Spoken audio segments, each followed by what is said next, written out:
ओडिसी की बात करते हैं। बताओ ओडिसी कहां का है?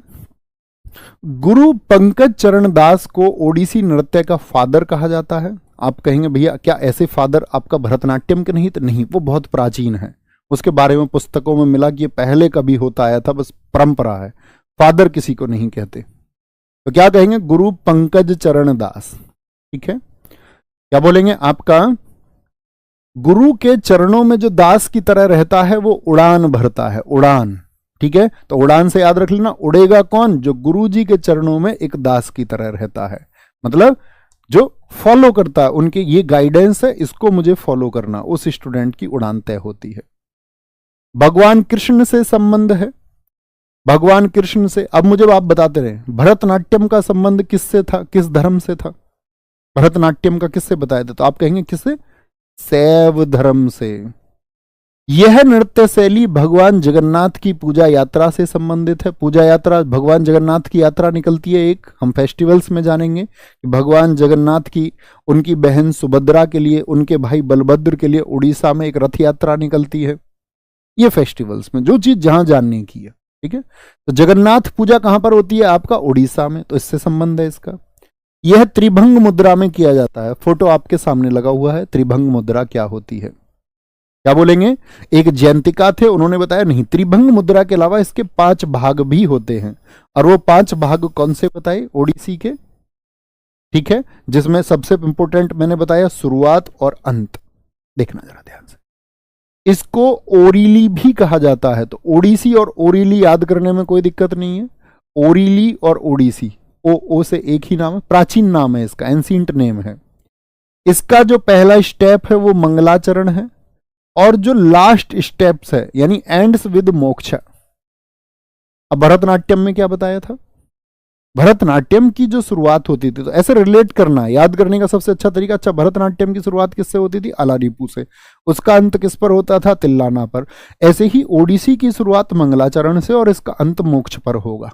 कोई दिक्कत, कोई परेशानी? अब बात है कि मंगलाचरण स्टेप में क्या होता है।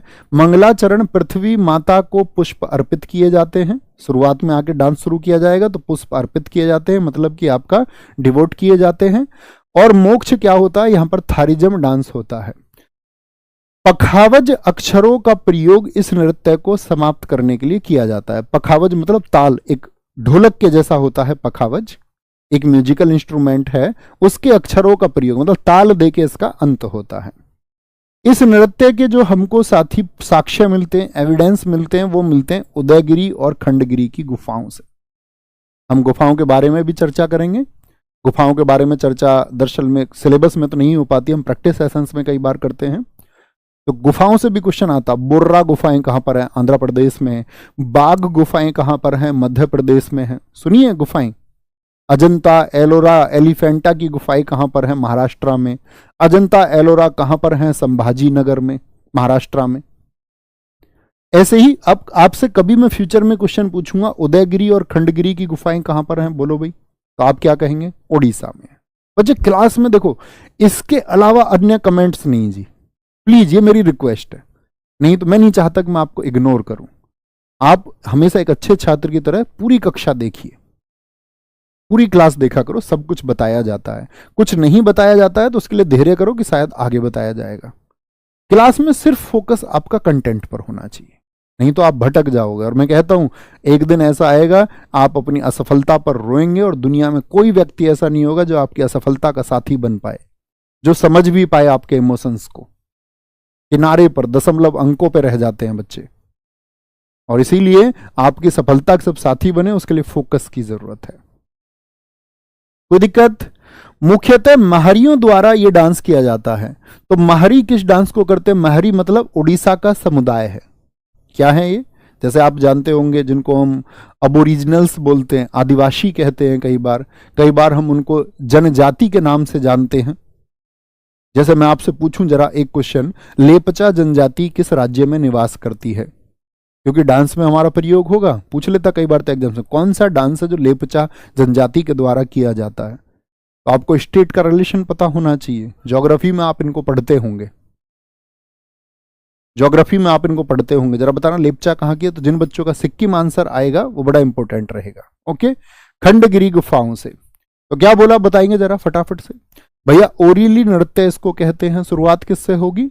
मंगलाचरण से। अंत किस पर होगा? मोक्ष पर इसका अंत हो जाएगा। ठीक है, इसके बारे में जानकारी कौन सी गुफाओं से मिलती है?